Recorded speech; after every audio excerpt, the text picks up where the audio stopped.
Nuestro Padre Jesús Nazareno, sinasamba ka namin, pinipintuho ka namin, aral mo ang aming buhay at kaligtasan. Nuestro Padre Jesús Nazareno, iligtas mo kami sa kamatayan. Ang krus mong pinamatayan ay sagisag ng aming kaligtasan. Nuestro Padre Jesús Nazareno, dinarangal ka namin. Nuestro Padre Jesús Nazareno, inulwalhati ka namin. Nuestro Padre Jesús Nazareno, inarangal ka namin. Nuestro Padre Jesús Nazareno, inulwalhati ka namin.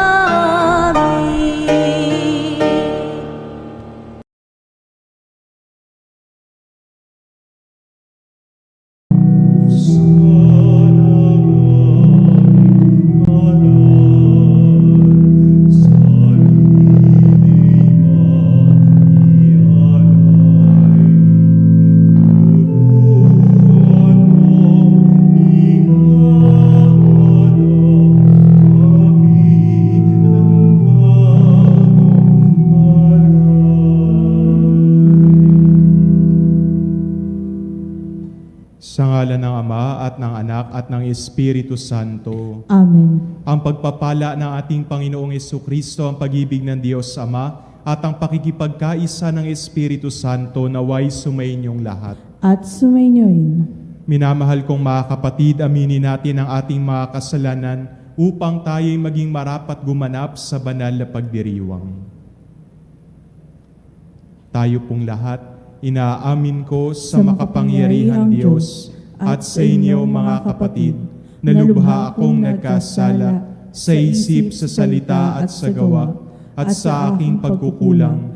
Kaya isinasamo ko sa mahal na Birheng Maria, sa lahat ng mga anghel at mga banal, at sa inyo mga kapatid, na ako'y panalangin sa Panginoong ating Diyos.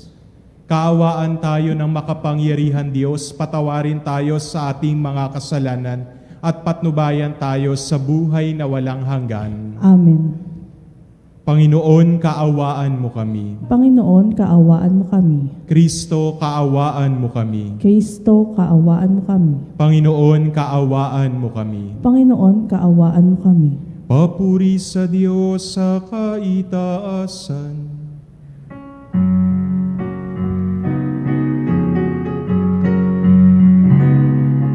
Walhati sa Diyos sa kaitaasan, at sa lupa'y kapayapaan sa mga taong may mabuting kalooban. Pinupuri ka namin, inarangal ka namin,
sapagkat ikaw lamang ang banal, ikaw lamang ang Panginoon, ikaw lamang, O Heso Kristo, kasama ng Espiritu Santo sa kalwalhatian ng Diyos Ama.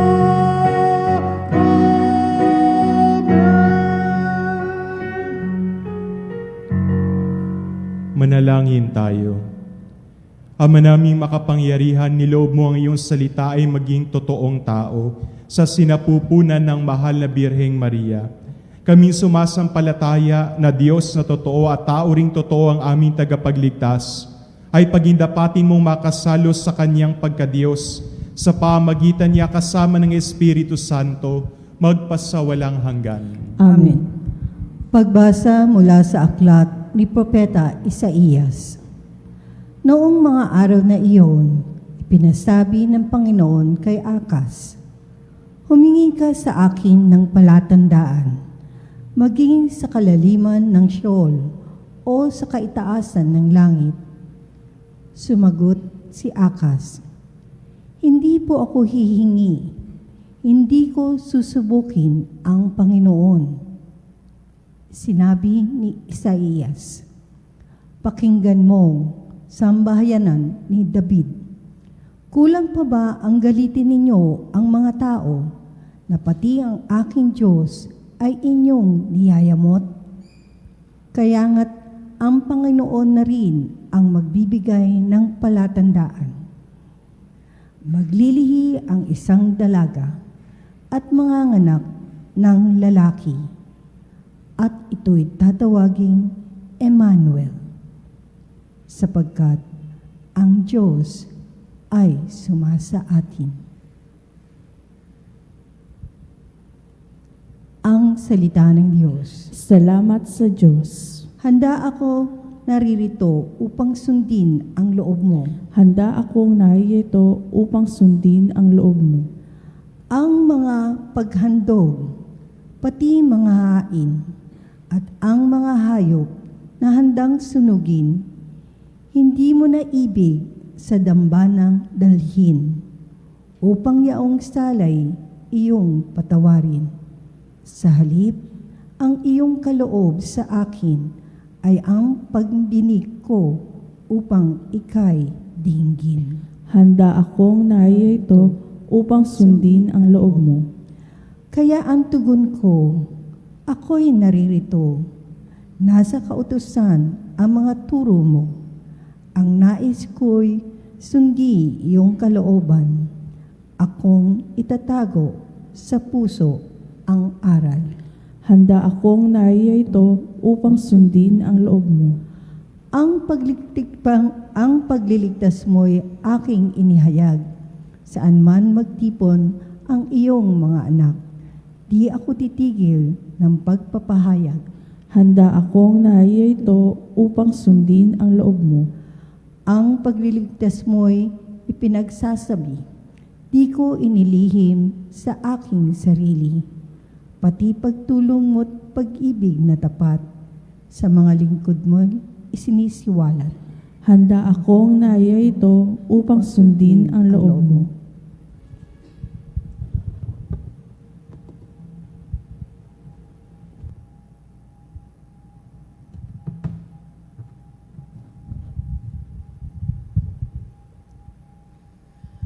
Pagbasa mula sa sulat sa mga Hebreo.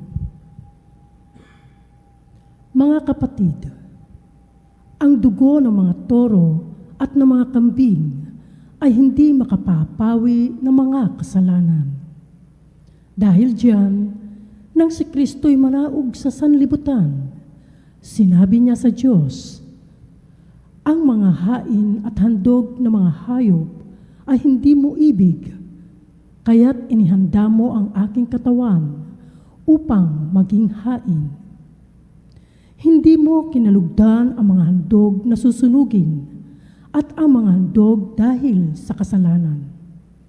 Kaya't aking sinabi, narito ako, O Diyos, upang tupdin ang iyong kalooban. Ayon sa nasusulat sa kasulatan tungkol sa akin. Sinabi mo na niya, hindi mo inibig o kinalugdan ang mga hain at handog ng mga hayop, mga handog na susunugin, at mga handog dahil sa kasalanan. Bagamat ito'y inihahandog ayon sa kautusan. Sa kanya sinabi, narito ako upang tupdin ang iyong kalooban. Inalis ng Diyos ang unang handog na pinalitan ng handog ni Kristo.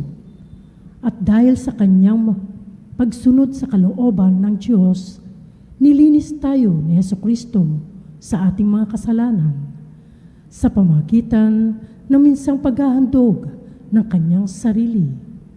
At iyo'y sapat na. Ang salita ng Diyos. Salamat sa Diyos.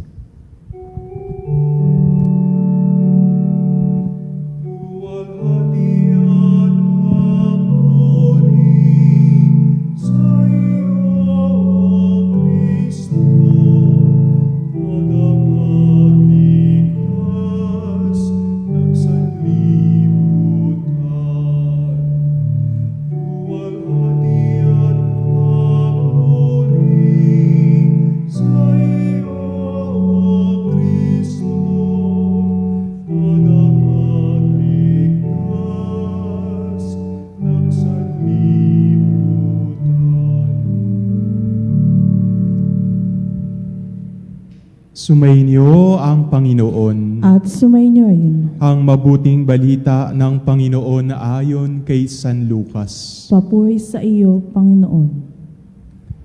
Noong panahong iyon, ang Anghel Gabriel ay sinugo ng Diyos sa Nazaret, Galilea, sa isang dalaga na ang pangalay Maria. Siya'y nakatakdang ikasal kay Jose, isang lalaki buhat sa lipi ni Haring David. Paglapit na anghel sa kinaroroonan ng dalaga, binati niya ito. Matuwa ka, ikaw ay kalugod-lugod sa Diyos, wika niya. Sumasa iyo ang Panginoon. Nagulumihanan si Maria sa gayong pangungusap at inisip niyang mabuti kung ano ang kahulugan niyon. Kaya't sinabi sa kanya ng anghel, huwag kang matakot, Maria, sapagkat kinalulugdan ka ng Diyos. Makinig ka, ikaw ay maglilihi at manganganak ng isang lalaki at siya'y tatawagin mong Jesus. Magiging dakila siya at tatawaging anak ng kataas-taasan. Ibibigay sa kanya ng Panginoon Diyos ang trono ng kanyang amang si David. Maghahari siya sa angkan ni Jacob magpakailanman at ang kanyang paghahari ay walang hanggan. Paano mangyayari ito gayong ako'y dalaga? Tanong ni Maria. Sumagot ang anghel, bababa sa iyo ang Espiritu Santo at lililiman ka ng kapangyarihan ng kataas-taasan. Kaya't banalang ipanganganak mo at tatawaging anak ng Diyos. Natatandaan mo ang iyong kamag-anak na si Elizabeth? Alam ng lahat na siya'y baog, ngunit naglihi siya sa kabila ng kanyang katandaan. At ngayon ika-6 na buwan na ng kanyang pagdadalang tao, sapagkat walang hindi mapangyayari ang Diyos. Sumagot si Maria, ako'y alipin ng Panginoon, mangyari sa akin ang iyong sinabi, at nilisan siya ng anghel.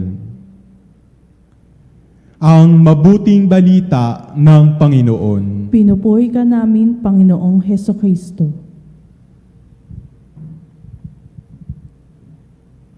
Minamahal kong mga kapatid, yung mga salita po ni Maria na ako'y alipin ng Panginoon, mangyari sa akin ang iyong sinabi, ay mayroon pong mabigat na hamon sa ating mga buhay. Yung salita pong pagiging alipin ay isang mabigat na salita. Kasi kapag sinabi po nating tayo ay alipin sa isang literal na paraan, ibig sabihin yan ay pagmamay-ari tayo ng isang tao. Ibig sabihin yan lahat ng gusto ng ating pinapanginoon susundin natin kahit ano pa yan. Tanda ng ating paglilingkod sa Kanya. At kapag sinabing alipin, wala kang sariling kalayaan. Ang gagawin mo lang ay kung ano ang makapagpapasaya o ano ang inihiling sa iyo ng iyong pinapanginoon o nung mayroong may-ari sa iyo. Ganyan kahirap ang buhay ng isang alipin. Hindi lang siya basta sunod-sunuran.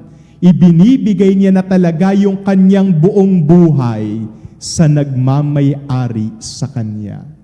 Kaya nga itong mga salita ni Maria, hindi natin maaaring maituring lang na matatamis na salita o sa wikang Ingles ay romantic language. Diba tayo pong mga Pilipino, mayroon ding mga matatamis na salita sa mga taong minamahal. Para bang sinasabi natin, ibibigay ko ang lahat sa iyo. Ibibigay ko ang lahat ng kaligayahan. Di ba ganyan yung mga matatamis na salita? Pero hindi naman talaga natin malaman paano ba ito literal na gagawin sa buhay. Ito pong kay Maria, hindi lang po ito basta matatamis na salita, kundi pinatotohanan po ito ni Maria sa kanyang buong buhay. At ano ang ibig sabihin yan? Pag sinabing si Maria ay alipin ng Panginoon, ibig sabihin, lahat ng kanyang ginagawa ay pagsunod sa kalooban ng Diyos. Hindi na ang sarili niyang kalooban, hindi na ang kanyang sariling hangarin, hindi na ang kanyang sariling kasikatan, kundi siya ay susunod ng buong buo sa ating Panginoon. Mga kapatid, bakit po ba ito'y isang napakalaking hamon para sa atin? Kasi kung papansinin po ninyo, yung kultura ng ating mundo ngayon, tinutulak tayo na maging bida ng sarili nating kwento. Sa unang tingin, parang wala namang masama dyan. Pero tingnan po ninyo, kapag tayo yung bida sa sarili nating kwento, ang pumapasok sa ating kaisipan ay kinakailangan lahat ng pabor ay para sa atin. Kinakailangan lahat ng mangyayari mabuti para sa atin. Tayo yung magkakamit ng benepisyo. At tingnan ninyo, pwede namang mangyari na ganyan ang ating kaisipan. At kahit papaano nananampalataya pa rin tayo sa Diyos. Pero anong anyo ng pananampalataya yan? Tingnan ninyo, may mga taong ganyan ang buhay. Ang sarili, ang bida sa sariling kwento. Kaya tingnan ninyo paano sila manalangin. Kinakailangan ibigay din ng Diyos kung ano lang yung pabor para sila yung maging bida sa sarili nilang kwento. Kaya maski ang Diyos pinasusunod sa kanilang mga luho, maski ang Diyos pinasusunod para sila ang maging sikat, maski ang Diyos pinasusunod para lamang matupad ang kanilang mga hangarin, kahit ito pa ay mga makasariling hangarin. Kumbaga, malayong-malayo sa ipinamalas sa atin ni Maria. Yung kanyang ugnayan sa Diyos, makikita natin, talagang kinakakitaan natin ng lubhang kababaang loob at handa siya na isantabi yung kanyang sariling kapakanan, yung kanyang sariling katahimikan ng buhay. Matatandaan ninyo, kakasal na siya nito kay San Jose, pero nayanig ang lahat ng yon dahil sa pagsunod niya sa Diyos. Yan yung tanda na malinaw kay Maria na sa harapan ng Diyos, hindi na tayo pwedeng maging bida ng sarili na nating kwento. Kundi sa harapan ng Diyos, dapat tayo'y napasa sa ilalim sa Kanya at ang susundin nating landasin ay ang landasin ng Diyos. Bagamat ang ebanghelyo po sa araw na ito ay pagpapatingkad sa naging pakikipagkaisa ni Maria sa kalooban ng Diyos, hindi naman po talaga tungkol lang sa mahal na Birheng Maria ang araw na ito. Kaya nga tingnan po ninyo yung titulo, Pagpapahayag ng Magandang Balita Tungkol sa Panginoon. Ang araw na ito, dahil nakipagkaisa si Maria sa kalooban ng Diyos, nagkatawang tao sa gitna natin ang nag-iisang anak ng Diyos. Kaya ang kwento talaga ng kapistahang ito ay kwento ng pagkakatawang tao ng Diyos. Hindi talaga si Maria ang bida, bagamat siya'y nakipagkaisa, pero hindi lang ito tungkol sa Kanya. Pero tingnan ninyo, kapag nakikipagkaisa tayo sa kwento ng Diyos sa ating buhay at siya ang tunay na bida sa ating kwento, ang talagang lumulutang at nasa sentro ay walang iba kundi ang Diyos. Nabibigyan natin ng pagkakataon ng Diyos na naroroon sa gitna natin. Buhay po natin, di talaga tungkol sa atin. Bagamat napakarami nating gustong hilingin sa Diyos, sana'y huwag nating hayaan na lunurin tayo ng kaisipan na tayo ang sentro ng mundo. Dahil ang tunay dapat na sentro ng ating buhay ay walang iba kundi ang Diyos, kagaya ni Maria.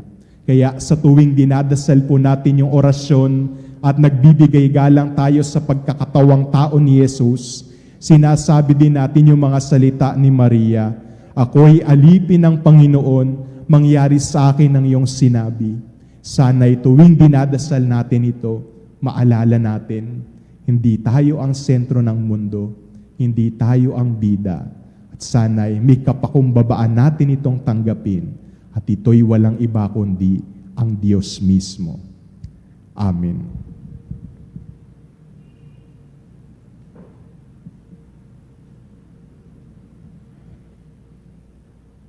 Sa atin pong pananalangin ng sumasampalataya, kapag sinasambit na po natin ang mga salitang nagkatawang tao siya, kung kaya po nating lumuhod, ay mangyari pong tayo lumuhod, tanda ng ating paggalang sa pagkakatawang tao ni Jesus.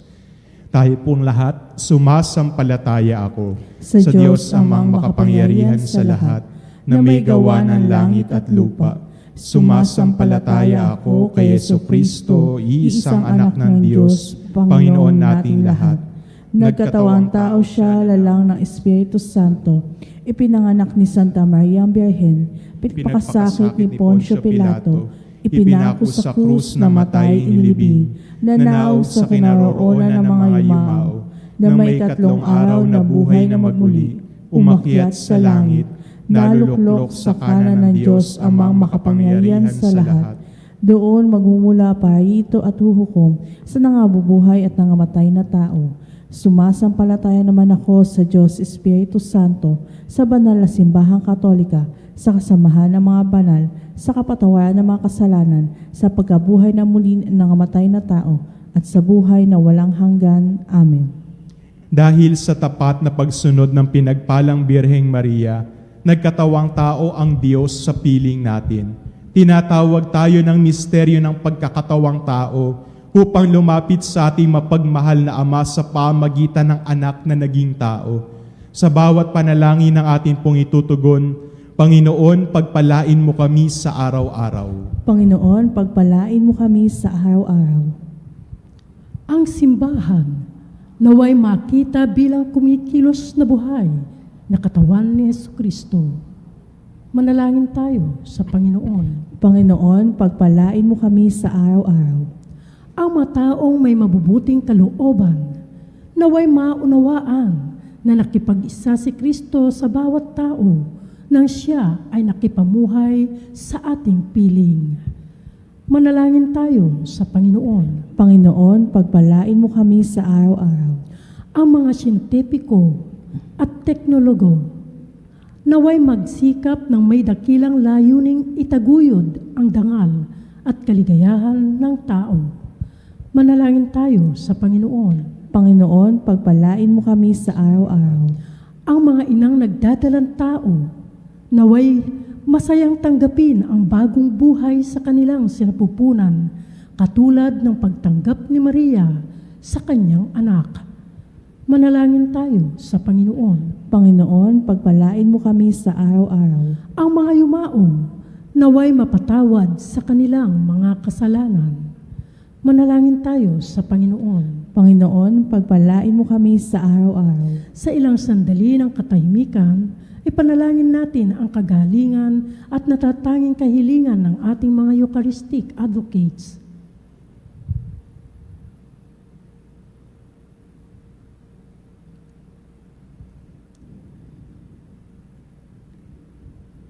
Manalangin tayo sa Panginoon. Panginoon, pagpalain mo kami sa araw-araw. Ama ng salitang nagkatawang tao, inilalapit namin sa iyo ang aming mga kahilingan. Ang balangkas na aming pang-araw-araw na buhay na ginawang banal na iyong anak, na aming kapatid sa pananampalataya na nabubuhay at nagahari, magpasawalang hanggan. Amen.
Manalangin kayo mga kapatid upang ang paghahain natin ay kalugdan ng Diyos Amang makapangyarihan. Tanggapin nawa ng Panginoon ito paghahain sa iyong mga kamay sa kapurihan niya at karangalan sa ating kapakinabangan at sa buong sambayanan niyang banal. Ama namin lumika, marapatin mong tanggapin ang paghahain ito ng iyong sambayanan upang kinikilalang pagsisimula ng pag-iral nito noon pa mang ang iyong anak ay magkatawang tao, ay siyang ikagalak sa pagdiriwang nito ngayong dakilang kapistahan sa pamagitan ni Yesu Kristo kasama ng Espiritu Santo, magpasawalang hanggan. Amen.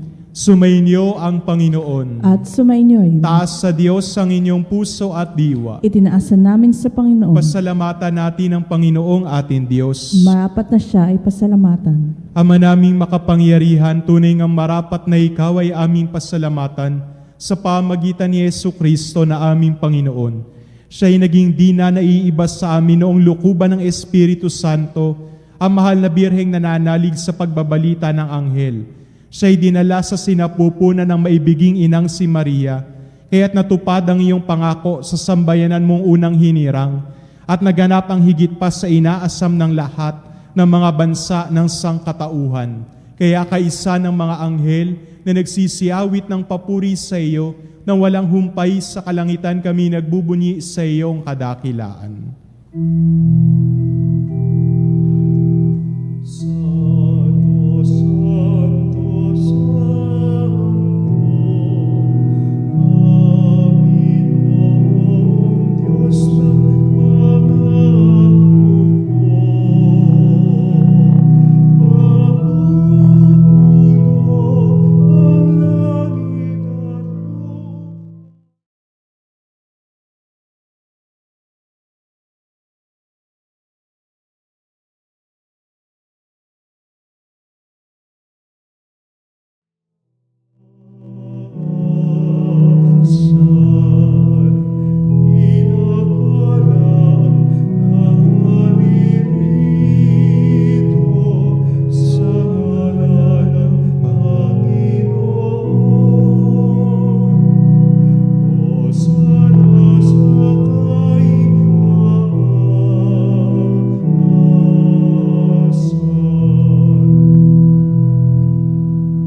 Ama naming banal, ikaw ang bukal ng tanang kabanalan, kaya't sa pamagitan ng iyong Espiritu, gawin mong banal ang mga kaloob na ito, upang para sa amin maging katawan at dugo ng aming Panginoong Heso Kristo. Bago niya pinagtiis ang kusang loob na maging handog, hinawakan niya ang tinapay, pinasalamatan kaniya. Pinagati-hati niya iyon, iniabot sa kanyang mga alagad at sinabi, "Tanggapin ninyong lahat ito at kanin. Ito ang aking katawan na ihahandog para sa inyo."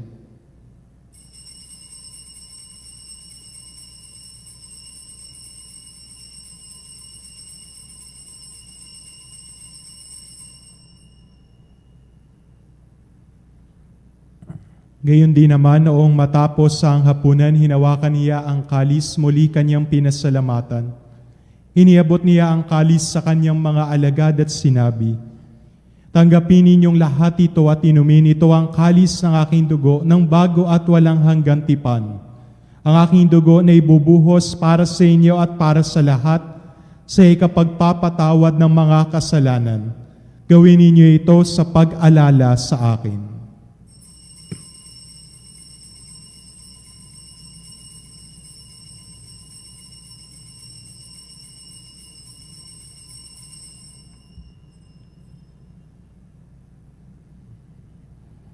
Ang misteryo ng pananampalataya. Si Kristo'y namatay, si Kristo'y nabuhay, si Kristo'y babalik sa wakas ng panahon. Ama, ginagawa namin ngayon ang pag-alala sa pagkamatay at muling pagkabuhay ng iyong anak. Kaya tiniaalay namin sa iyo ang tinapay na nagbibigay buhay at ang kalis na nagkakaloob ng kaligtasan. Kami nagpapasalamat dahil kami iyong minarapat na tumayo sa harap mo para maglingkod sa iyo. Sinasamo namin kami magsasalo-salo sa katawan at dugo ni Kristo ay mabuklod sa pagkakaisa sa pamagitan ng Espiritu Santo. Amalingapin mo ang iyong simbahang laganap sa buong daigdig. Puspusin mo kami sa pag-ibig kay isa ni Leon na aming Papa at ni Elias na aming Obispo at ng Tanang Kaparian.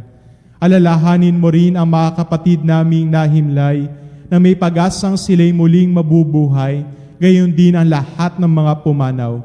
Kaawaan mo sila at patuloyin sa iyong kaliwanagan. Kaawaan mo at pagindapatin kami lahat, makasalo sa iyong buhay na walang wakas. Kaysa ng mahal na Birheng Maria na ina ng Diyos, ng kanyang kabiyak ng pusong si San Jose, kaysa ng mga apostol at ng lahat ng mga banal na namuhay dito sa daigdig ng kalugod-lugod sa iyo, maipagdiwang nawa namin ang pagpupuri sa ikararangal mo sa pamagitan ng iyong anak, naming Panginoong Heso Kristo. Sa pamamagitan ni Kristo, kasama niya at sa Kanya, ang lahat ng parangal at papuri ay sa iyo, Diyos Amang makapangyarihan, kasama ng Espiritu Santo, magpasawalang hanggan.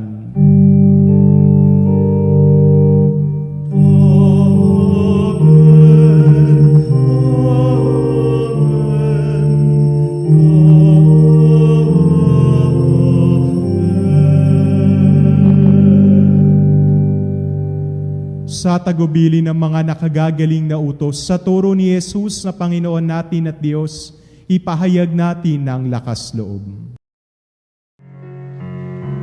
Ama namin, sumasalangit ka, sambahin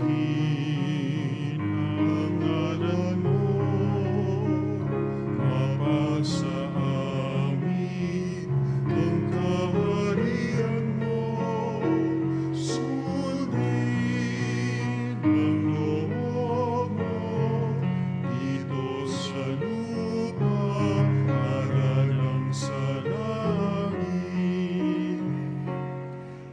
Bigyan mo kami ngayon ng aming kakanin sa araw-araw.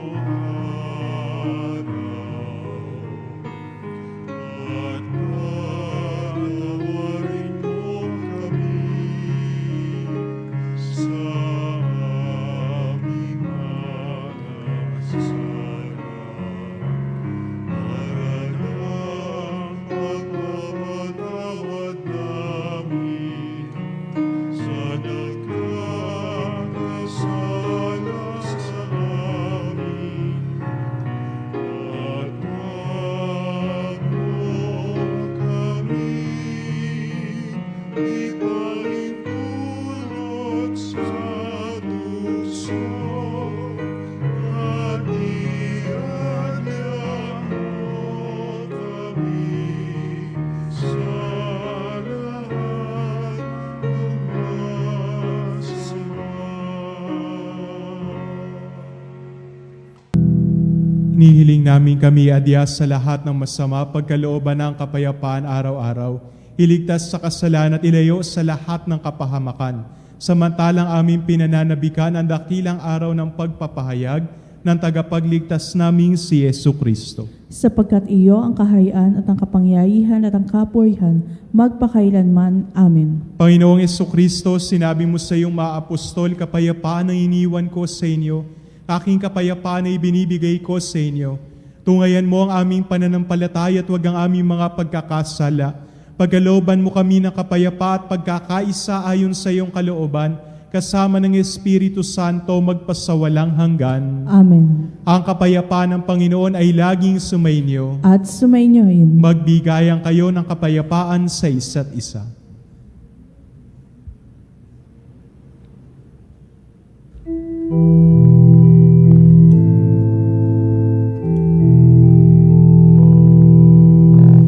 Cordero ng Diyos, na nag-aalis ng mga kasalanan ng sanlibutan, sa amin.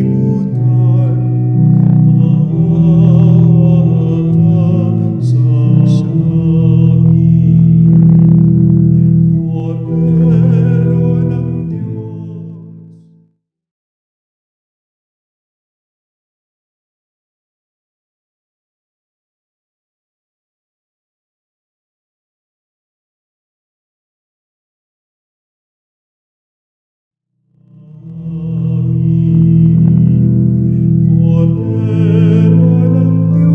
Diyos, na nag-aalis ng mga kasalanan ng sanlibutan, ipagkaloob mo sa amin ang kapayapaan.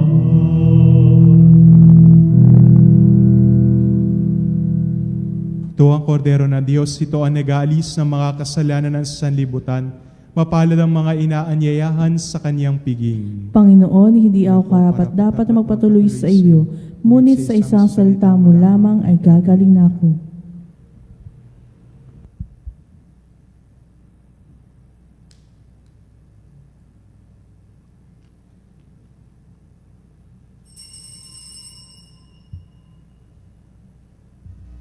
Mga kapanalig, ating dasalin ang komunyong espiritual. O Jesus, nananalig ako sa pananahan mo sa kabanal-banalang sakramento. Minamahal kita higit sa lahat at hangad ka ng aking kaluluwa. Hindi ko man matatanggap ngayon ang iyong katawan at dugo, inaasahan ko na patuloy kang mamumuhay sa aking puso. Naniniwala ako na narito ka at kaisa ka ng aking buong pagkatao. Huwag mong ipahintulot na mawalay ako sa iyo. Amen. Panalangin sa karangalan ng Nuestro Padre Jesus Nazareno. O Jesus Nazareno, katamis-tamisan naming manunubos, sa harap mo ngayon naririto kami't nangangayupapa at nagsisisi ng taos-puso sa aming pagiging walang turing sa iyo at paglimot sa di mabilang na mga biyaya mo, lalong-lalo na yaong mahalagang biyaya ng pagtutubos. Dinaramdam namin at pinagsisisihang labis, Panginoon ko, ang pagkakasala namin sa iyo. Ikinalulungkot namin ang pagiging dahilan ng pagpapasan mo ng krus na iyan sa gitna ng mga hirap at kapaitan, hanggang sa inihandog mo ang iyong buhay sa bundok ng Kalbaryo, sa pagkaibig mo lamang na matubos kami at ang sangkatauhan mula sa sala. Pakabanalin mo, O Panginoon, ang aming pagnanais at ipagtanggap mo sa amin ang iyong biyaya. Maging tagapamagitan nawa ang iyong ina, ang kalinis-linisang Birheng Maria.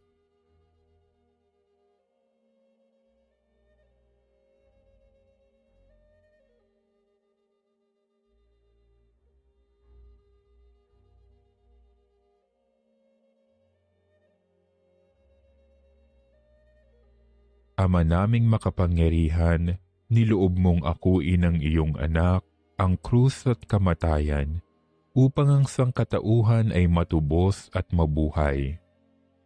Ang pag-ako namin sa krus at kamatayan dito sa lupa, ayon sa diwa ng pagsunod sa iyong loob, na ginanap ng iyong anak, ay magpagindapat nawa naming kamtin ang lubos na katubusan at pagkabuhay sa iyong piling sa pamamagitan ni Hesukristo kasama ng Espiritu Santo, magpasawalang hanggan. Amen. Nuestro Padre Jesus Nazareno, Panginoon namin at Diyos, kaawaan mo kami. Manalangin tayo. Ama naming mapagmahal, patibayin mo sa aming kalooban ang aming pinagsaluhang pananda ng pananampalatayang tunay.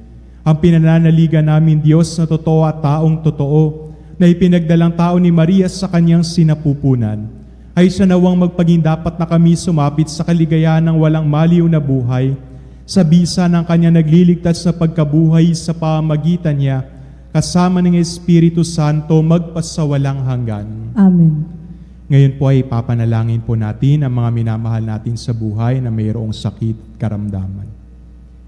Panginoong Jesus, aming dakilang tagapagligtas at manggagamot, kami po ay naninikluhod sa iyo ngayon upang ipakiusap ang agarang paghihilom ng mga may sakit. Pagkalooban po ninyo sila ng ginhawa at kagalingang pisikal at espiritual. Sa iyong awa ay patawarin mo rin po sila sa kanilang pagkakasala. Huwag po ninyo silang pababayaan ngayon at magpasawalang hanggan. Amen. Sumainyo ang Panginoon. At sumainyo'y Pagpalain kayo ng makapangyarihang Diyos, Ama at Anak at Espiritu Santo. Amen. Humayo kayo sa kapayapaan ni Kristo. Salamat sa Diyos.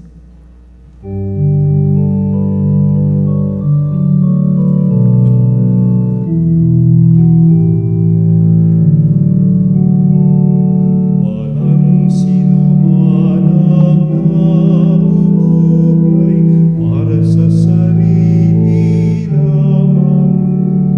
Walang sinuman ang namamatay para sa sarili lamang.